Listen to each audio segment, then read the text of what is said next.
Alright, so this is my first review I've ever done for any band. I'll start off by saying that BTBAM is quite easily my favorite band of all time. I like to consider myself a music buff, and by saying that I mean I am knowledgeable in the metal industry, but my knowledge is also expanding on other genres that aren't metal, whether it be top 40 music, unfortunately, or, you know, the oldies like the Eagles, Elton John, symphony, orchestra.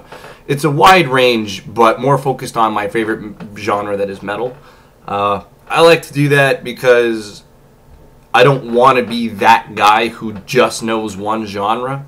It just seems really biased, and as long as I can sort of have some education on other genres, it can sort of back me up if I ever have an opinion on it. You know, it doesn't, I don't just say I hate this music. Why? Then I can explain to them using my knowledge why I don't like it, because I can back it up. Now, because this is a review on BTBAM's new album, Parallax II Future Sequence, I'll be covering mostly this album, but during my review, I'll spout off other material that is in connection with the band and the album.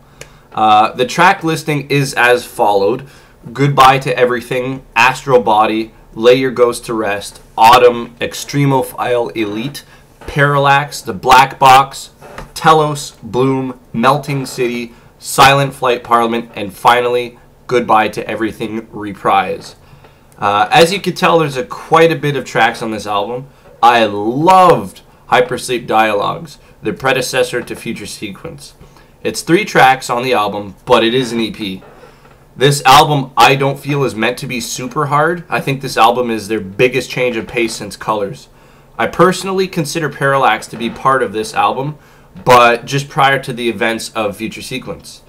This album has focused a lot more on cleans and melodies as opposed to Tommy's growls. This album also features a lot more of Tommy's keyboard skills. I feel that Dan Briggs, the bassist, has shown a lot of talent beyond Viridian, as opposed, to other songs, whether it be from Silent Circus. I just think he shined the most on this album. I would say, this album is truly unique. It sets them apart from any other record that they have. They took a different route when making this album, and I think that it was for the best. We get to hear this band is truly capable of changing moods and capturing emotions, and you get to experience the wonderful lyric writing. Starting with the first track, Goodbye to Everything. This track opens up with an acoustic intro, which is that of simple strums. Tommy opens the song following the acoustic with his clean vocals. This track is an introduction to the 2 characters we have throughout the album. It's a very good song. I try to close my eyes throughout this whole album, mainly because it seems like it can capture emotions. I've probably listened to this album in its entirety at least 10 times, but if I could number, maybe like 14. It's that good of an album. Immediately, this track can pull you in on an emotional level. It's just so smooth, and it's so subtle. The next track is called Astral Body. It starts off with a very Dream Theater style. Opens up with a complex drum sequence that isn't fast, but it's paced. It's basically what I mean. It's just not fast. It sets a nice level where it's easy to follow. This is BTBAM's second song that they released publicly, aside from their single, which was Telos. This song is a pretty awesome song, and I feel that the first emotion that this brings to me is happiness. The song focuses more on melodies, and they're fucking awesome melodies. It's more of a progressive jazz than metal, and once again, Tommy retains his clean vocals for what I feel is the majority of the track.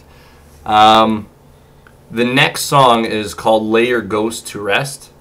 It's arguably my favorite song on the whole album.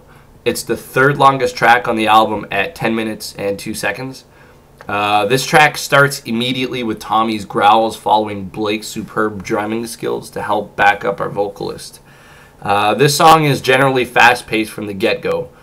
1 minute and 3 seconds into the song, the band changes from a really fast, complex rhythm to an extremely beautiful melody that Tom's keyboard skills, Dan's magic fingers, Paul's sweeps, and superb education, which he has harnessed better than any guitarist I've ever heard, minus John Petrucci, who is another favorite guitarist of mine.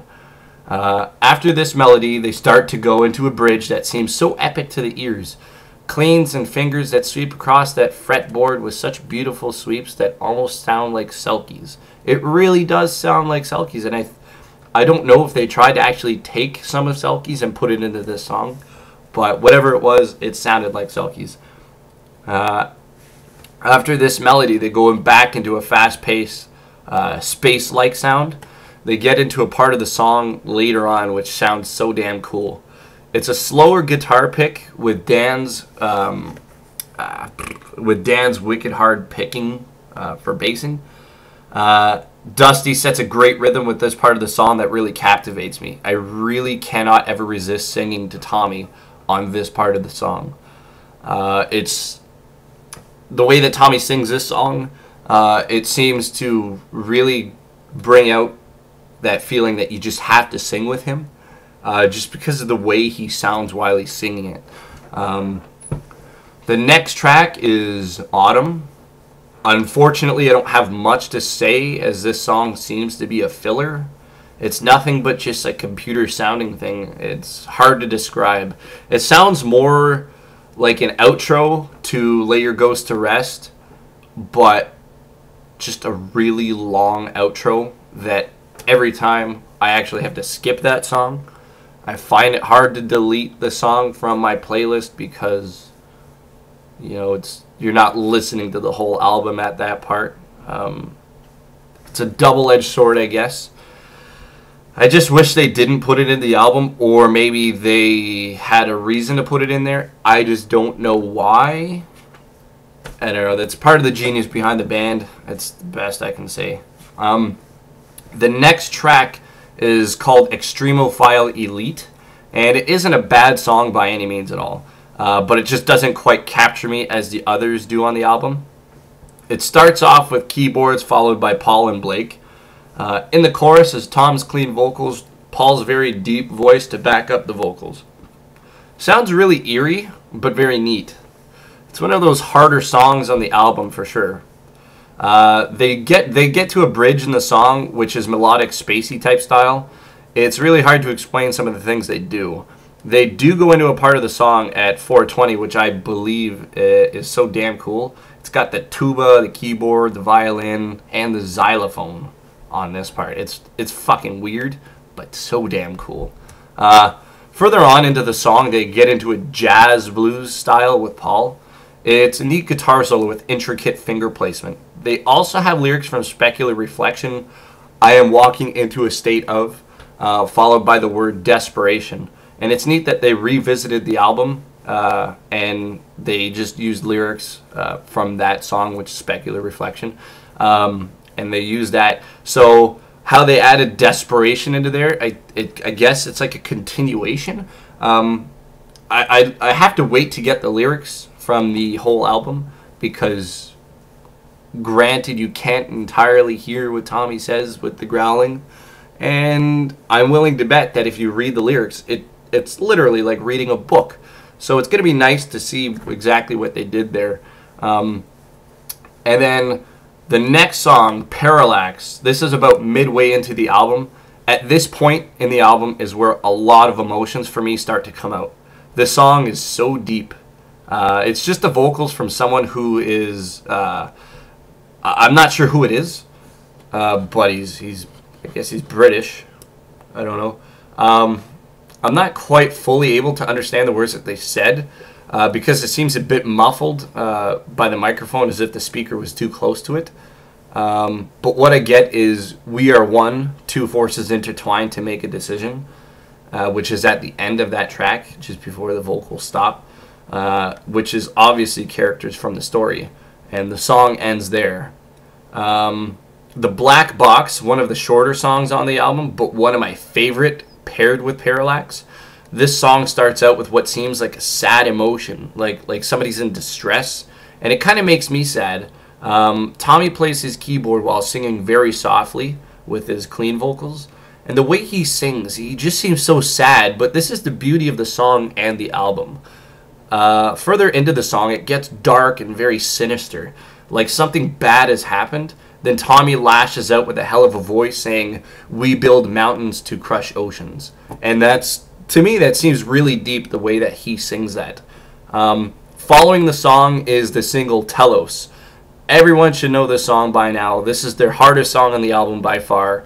I'm not going to cover too much on it because everybody should know everything about it by this point, considering you're a BTBAM fan. And if not, just go check out the song on YouTube. It's really cool. Yeah, so I just didn't want to cover it because everybody should know about it by now. The next track is called Bloom.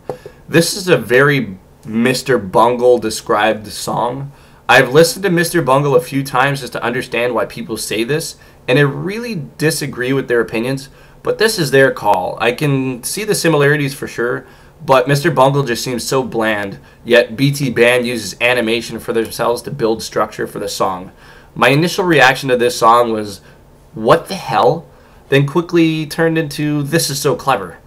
Tommy sings in a Bungle-esque form with the tuba and Paul to back up Tom's vocals. Then the song goes into a different style of music. Once again, he starts growling. Following, it goes into a Green Onion theme, if anybody remembers the movie Sandlot, with the ba-da-ba, ba-da-ba backing vocals. Then goes into a full-out progressive metal, older BTBAM style. It's very cool for sure. The next track is called Melting City. I don't have much to say about the song. To me, it seems like a very typical BTBAM song until it hits a part in the track that goes super jazzy, and Blake is rhythmically tapping on his rim, on his snare. This song doesn't particularly stand out for me, but I still very much enjoy the song. I don't really know what to say about the song because I was more excited on covering the previous songs, because I think at this point in the album we've been through so many songs already that once you get to the end you're still thinking about the previous songs, and it's hard to focus on that. But then the next track, Silent Night Parliament. This is a song that is very sinister starting out. It's an awesome song, one of my favorites on the album by far. Also their longest track. The song features a lot of different stuff that I believe truly makes BTBAM who they are and why they're shining down such great music onto us. It has everything in it. A lot of growls are focused on this song. It features the two characters again, and they start wrapping up the album here. There's a lot of narration between the two characters, and towards the end of the song, it really starts to wrap up. It gets very intense here. You can just feel it, and suddenly the song cuts short and goes into the last track. I wish... It almost feels like you don't want the album to end. You don't, because it just feels like you just want the characters to continue going on. But it had to end eventually. And Silent Night Parliament is just a really good song, and I really don't think anybody should ever avoid this song. Goodbye to Everything Reprise. This song made me sad because the story has complete, and now the album is closing down in a very theatrical manner with the only words goodbye to everything followed by an outro to finally close this album and lay our characters to rest. The album, I believe, should be a mark in metal history to show that this band is truly a force to be reckoned with. Their talents, I feel, outweigh the band or any band that I've ever come across. This is ideally music that I love to hear. No band can be like BTBAM. It's generalized, but for sure. But this is merely my opinion. I'm just a big fan of BTBAM. The bands that I've noticed that have come across, somewhat close to them, without actually trying to be them, is the Faceless, But after their other albums, I do believe they had 2 albums prior to that. Their new album called Autotheism is a really cool album. I spent a fair amount of time listening to just that one album. And then there's also the Human Abstract Digital Veil, where they had Travis Richter as the vocalist, who was a previous backing vocal from First to Last. Digital Veil, I feel, is the only time the Human Abstract has ever really been good, because everybody in that band seemed to polish what they knew before with the previous vocalists, and it seems that once Travis came in, they all just had a great chemistry together, and they just made a really, really, really good album. And I've listened to that album a lot. The talent that this band has is so rare. The concept behind all their songs is simply astounding, which makes them all the best at what they do. I personally, now everybody's going to have a different opinion on this, I believe that Blake is the best drummer, Paul is the best guitarist, Dan is the best bassist. Rhythm guitar is really hard for me to say that anybody is really good at, but Dusty is definitely up there. And Tommy is the best at writing music, and especially lyrics. He has this intelligence in his head, which is like, it's like constant poetry in his head, and it's so nice to see that. I had the chance to meet with Dusty at Heavy MTL in 2012, and he was such an honest guy. I've met many band members from relatively big to really big bands, whether it be Baptized in Blood's Joel, he's the vocalist, to Rob Halford. Everybody should know that. Dusty was, he's a really honest guy, and I showed him a tattoo that I have of the band. It's basically just a cover to Colors with the quote, floating towards the sun of nothing. He would not stop thanking me for being a fan of the band, because, you know, it's how can you not be a fan of the band? They're so talented. They're what every band should try to be. I guess that's a really stupid statement, because, you know, why would you want every band to be the same? So yeah, he's a really cool guy. Unfortunately, I didn't get the chance to meet the other bands, as he was out there drinking with all the other spectators while all the other guys in the band were actually in the hotel sleeping. Overall, I have to give this album a 9.5 out of 10, mainly because Autumn kind of ruined the that part of the album for me. It's just, it wasn't a necessary song. And now, to be very honest about this album, I listened to it 2 times when I first got the album last week.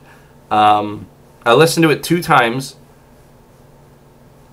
I really actually didn't like the album. I didn't like the album at all, because it was just such a change of pace from everything like Colors, Great Misdirect, even Parallax, the first one.